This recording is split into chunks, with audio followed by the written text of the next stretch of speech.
Ja, we lopen. Alex. Yeah. Are you okay? Mm-hmm. How are you feeling at the moment? Good.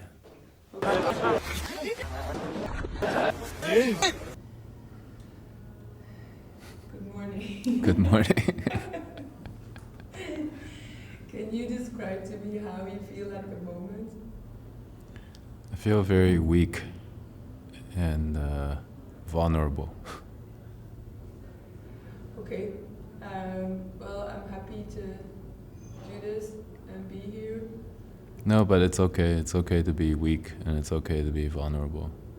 You just have to not be afraid of that and realize what your body is trying to tell you instead of pushing it down.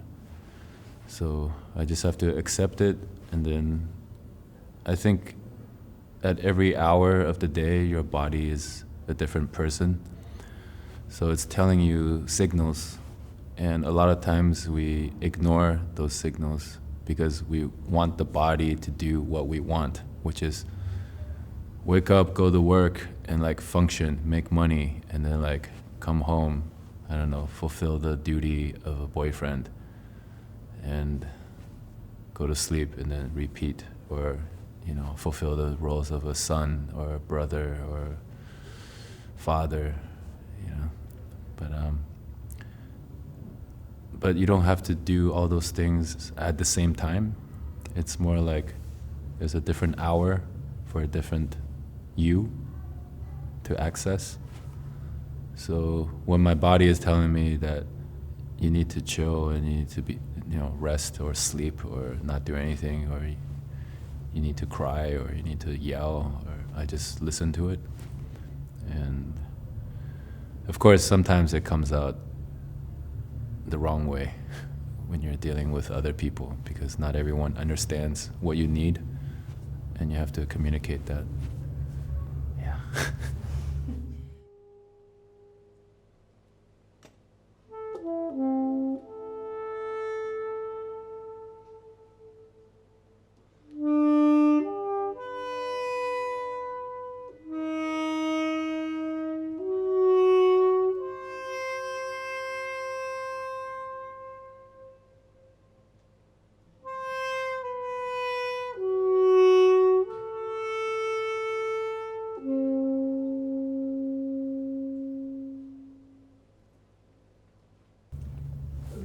Who are you when you are alone? Like with no influence or explanations owed to other people around you? Well, it depends if I'm thinking or not.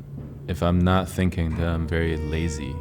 Then it's almost like I'm not commanding my body to do anything, because you're just kind of laying there. So I think the body is always influenced by desire. So the desire to learn, or the desire to work, or the desire to improve, you know, or evolve, which are, I don't know, it's like some kind of weird idea that we've been told growing up, you know, you have to be someone. So I think for me, the most natural state when I'm not thinking is nothing. Like I'm not doing anything, I'm laying in bed and I don't want to get up. I just lay there for like 2 hours. If I don't have to go to work, I just lay there. And if I can stop my brain, which is very impossible, but sometimes it happens and you just lay there and then you get all the rest that you need. But that doesn't happen very often. Most of the time I'm thinking about where I have to be, what I have to do, and then I force myself to get up. And then I become someone else. Then it's like desire oriented. Like I have to work, or I have to do this, I have to meet someone, I have to, you know, etc. How were you, like who were you when you were a child? Was this, is the combination of your mind and your body now? How was this when you were a child? When you were less goal oriented maybe?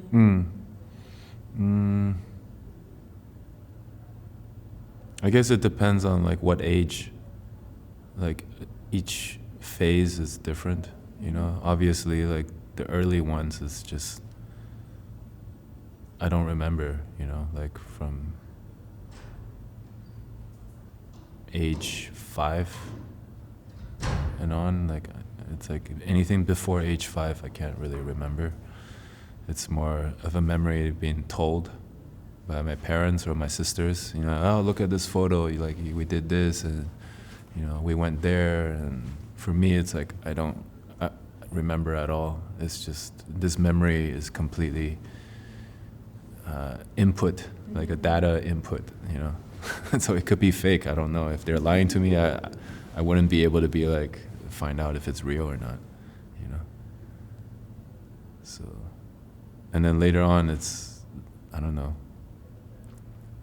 you focus on playing. There's like an age where you're just playing all the time, imaginations. And then you get a little bit older, then it becomes like, you experience like guilt and shame, you know, don't do this, don't do that.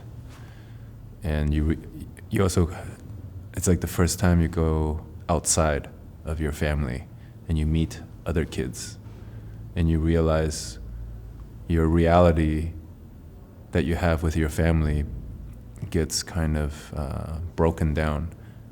You know, the kids always say like, well, my mom told me this, and then the other person would say like, my mom told me this is this, you know, and then you're just like, what? It's almost like your truth, you know, has been flipped upside down, and you realize there's an alternate reality or alternate truth. But as a kid, it's like a very fucked up thing to realize. It's like a mind fuck. Like you've been told your whole life up until that point, this is how the world works, and this is how reality is. And then you go outside and you realize that's not how the world works. Everyone has their own world.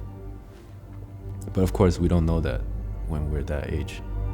We can get back to that later.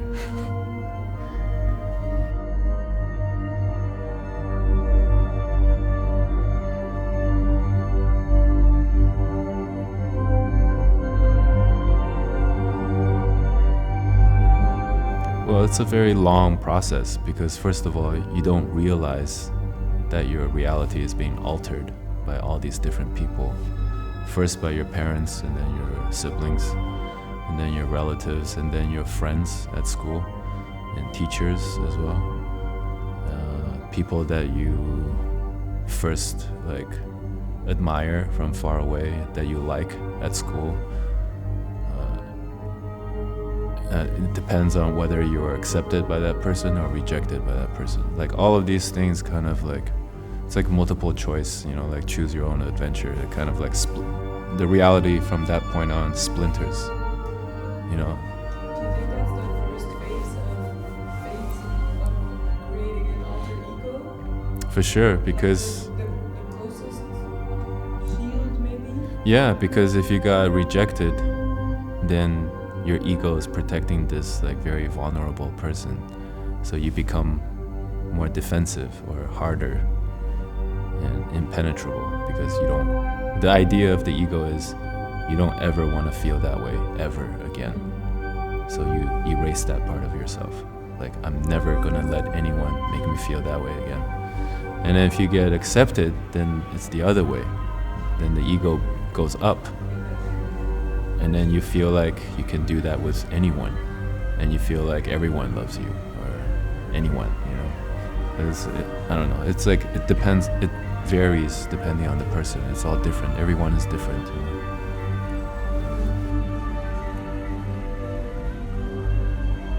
First, I didn't want to have a Western name, but then every day at school, people wouldn't call me by my name. They just call me like ching chang chong, ching chong, like.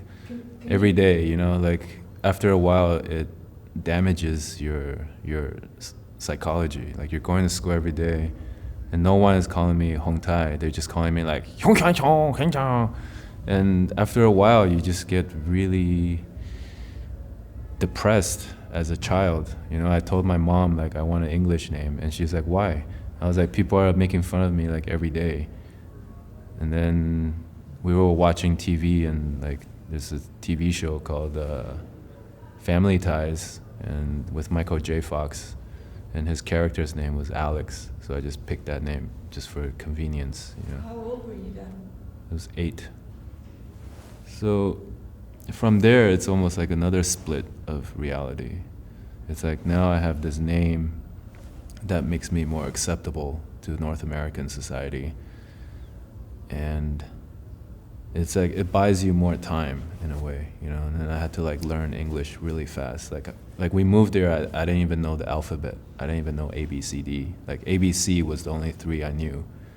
I had to like relearn everything. So I learned English in like 6 months, but my grammar was still really bad back then. And I didn't realize how much damage it did to me until much later on, like as a grown man, you know, like in my 30s, realizing like, why do I react a certain way when people ask me about my name, you know? It's funny, you know, like people, sometimes I come to Europe and like people that I meet like randomly, like let's say, not at the concert, but outside of the concert. And they're like, oh, hi, nice to meet you, whatever, through friends, and then they don't know who I am or what I do, and they were just like curious, you know? So they were like, oh, where are you from? And then I tell them where I'm from, like where I grew up. And then they're like, no, where are you really from? And then I was just like, well, do you mean my ethnicity? And they're like, no, I just want to know where your parents are from, like your roots, like your, you know, because they want to avoid the race question, you know. But that's what they want to know, like, what are you? And so you're being put in this like weird power dynamic where I just told you where I'm from, and this answer is not accepted by you. So I have to ask your permission to be who I am. And it's a really frustrating situation. So and then I would tell them like, oh, I'm from Taiwan. I was born in Taiwan, and I'm Taiwanese. And then they would tell me like, oh, but you don't look Taiwanese. Like, you're so tall. Like, most Asian people are like, you know, tiny. And then those kind of conversations like just leads to this frustration, you know. So it's definitely going to affect the next person that asks you that question. Where are you from? It becomes like a very touchy thing after you've experienced it like 100 times. So people ask you like I have a lot of friends and they were just like, why are you so sensitive? Like, people are just curious. They just want to know, where are you from? Like, and then I have to explain this whole thing. And for them, it's like, if you're born and raised in one place, it's an abstract idea to convey to them. Because they were just like, yeah, but it's just a question. Like, why are you upset, you know? But all of this, it just leads to like more buildup, like more walls and like more alter egos, because now you're like, you know, you're trying to make sure that you don't give these people the opportunity to upset you, you know, because you don't want to feel that way. So that, it's really sad. It's basically like you push people away before you even talk to them. You know, it's an automatic kind of social defense mechanism, you know, and it's complex, you know.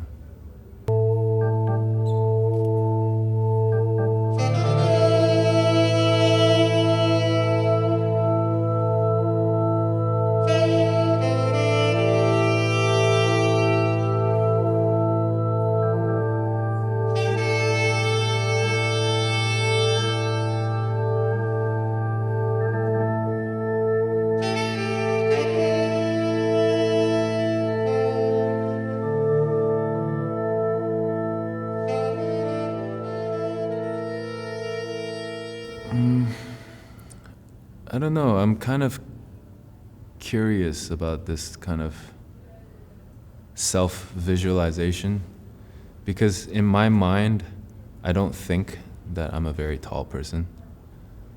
You know, I just think I'm like a regular height person. But I always hear like people tell me, oh, you're so tall, but I'm only like 6'2", you know, like 188 centimeters. Like, I don't think that's like abnormally tall. It's just like regular. So when they tell me you're tall, and it always comes from older people, like older Americans. So that means you're tall and there's like a hidden undertone.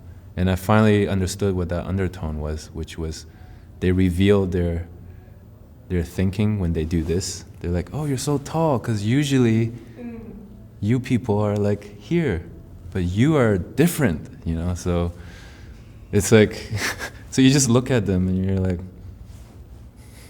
and you move on, you know?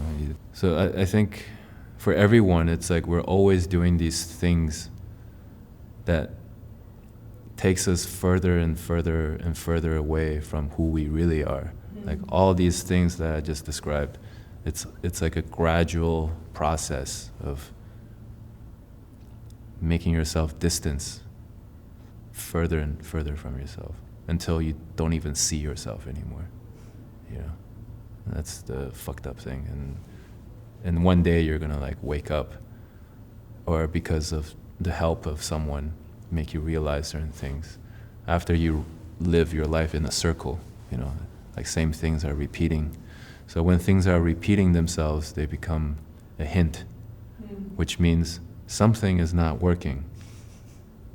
And you're repeating the same thing, whether it's relationships or work or how you live your life and the kind of dynamic that you always create with the people you meet or get involved with or become close or become friends with.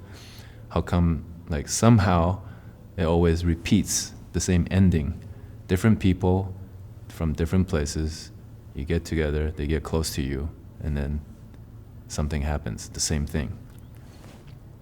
That's when life is telling you that there is something that you're missing. And that's usually a very good starting point. Yeah.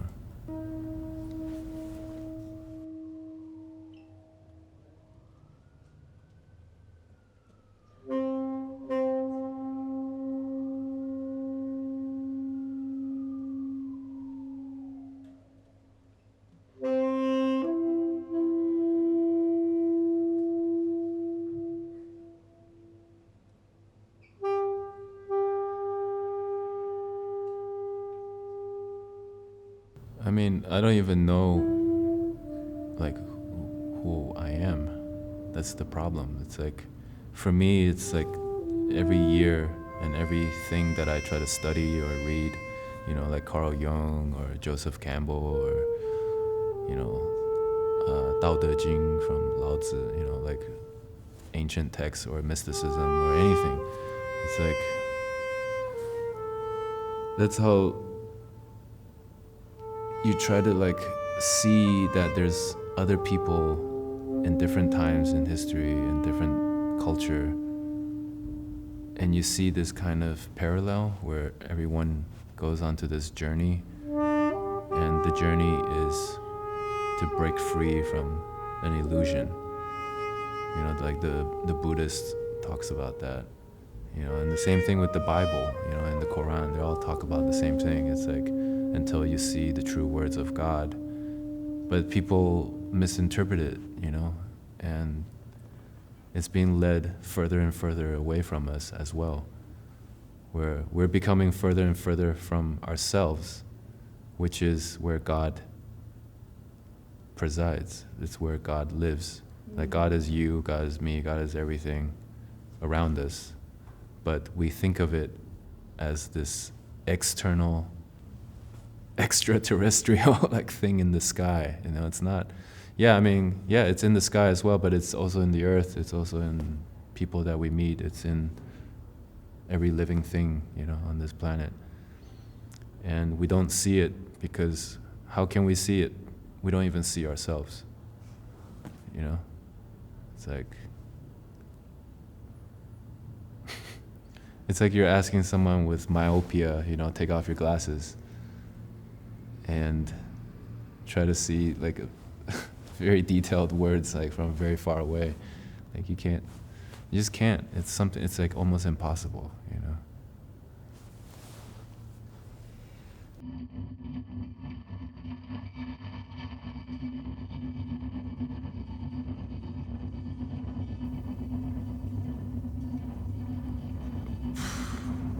I think alter egos always deal with one thing, which is what do you want?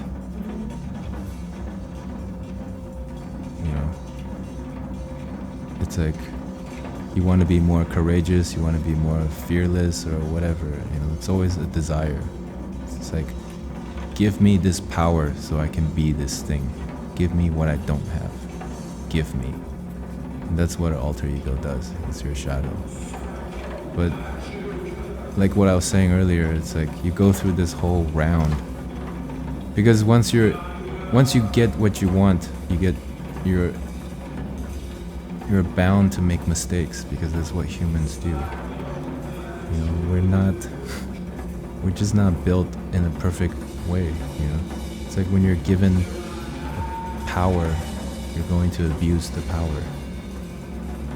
Until you learn through horrible mistakes that is not something you should abuse. No, the mistakes just continues, you know. It's like if you don't learn from your mistakes, they're gonna happen again. That's what I mean. It's like it doesn't throw you off. You don't leave. You don't get to leave. You continue the mistakes until you fix them and realize that you have to be responsible for your mistakes. Because the first thing that we do when we go through these mistakes during this period is like we blame other people. Like, this person doesn't understand me, this person is trying to limit me, this person is trying to make me feel guilty, this person doesn't love me, this person hates me, blah blah blah blah blah blah blah blah blah. You know, this person has issues. You know, we never think about maybe we're the ones with the problem.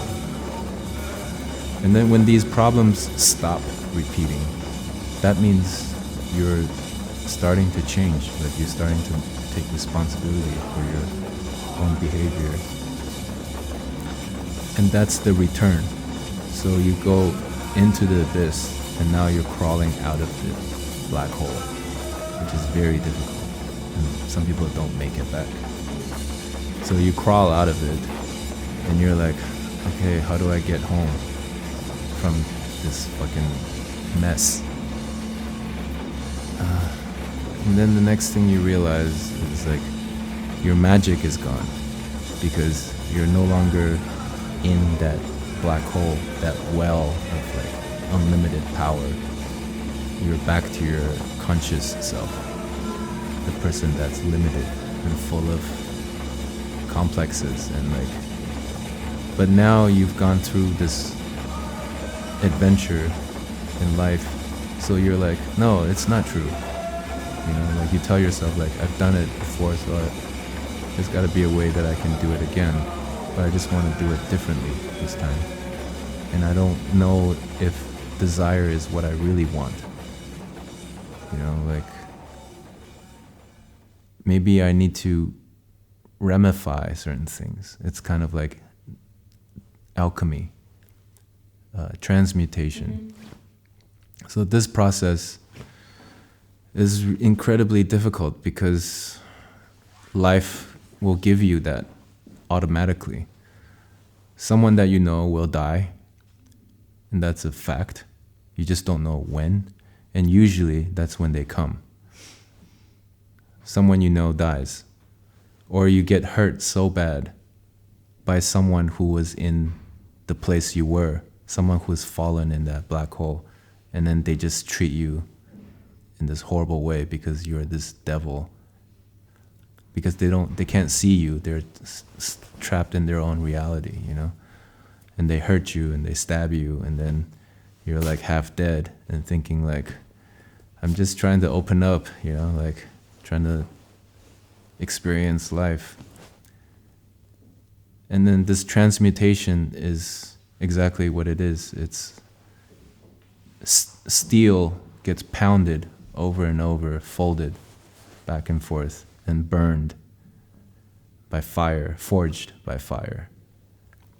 So you go from steel into metal through this process, and your will and your spirit becomes unbreakable after you've been broken and folded over and over. And then when you transmute into this next element, you realize it intuitively, immediately. Like something more horrible will happen, and you realize like, oh, this is not the worst thing that's ever happened to me, and this really sucks, but this is part of life, and let me see what I can do to help other people. You know, like if something happens in your family, like you don't break, you go forward and you help your family and your friends or your girlfriend or whoever, you know, your partner. And then that's where I am now. I don't think I'm fully made the full return. I think I'm going through that transmutation. And the irony that I've realized recently is that all the hints or the signs or the books that I'm reading or all my intuition is telling me to go back to that black hole where I was, except this time, don't use it for desires. Don't use it for personal gain. Don't use it because I want to be successful. Don't use it because I want to maximize my potential. Don't use it for these things. Don't use it to like make more money, you know? It's like... What are the signs? Huh? What are the signs you're getting to say this? I can't tell you that because it would make me sound like a crazy person. I think you have enough credit with me, you know? Yeah. Yeah. I think that would like discredit everything I just said. So I can't go into that. That have to stay with me. Sometimes I look at homeless people on my street in Los Angeles, and some of them make a lot of sense to me, and some of them are speaking like an alien language that I can't understand from outer space. But sometimes it really sounds like they have a point, you know, like there was a guy on the street just yelling like, "You're all dead, you just don't know it yet." Like you're going to work, like for what? Like just to buy more shit that you don't need, and then you sleep in your shit, and you eat your own shit, and then you shit your own shit, and you eat it again, and blah blah, and then you fuck your own shit. Like you're living in a pile of shit.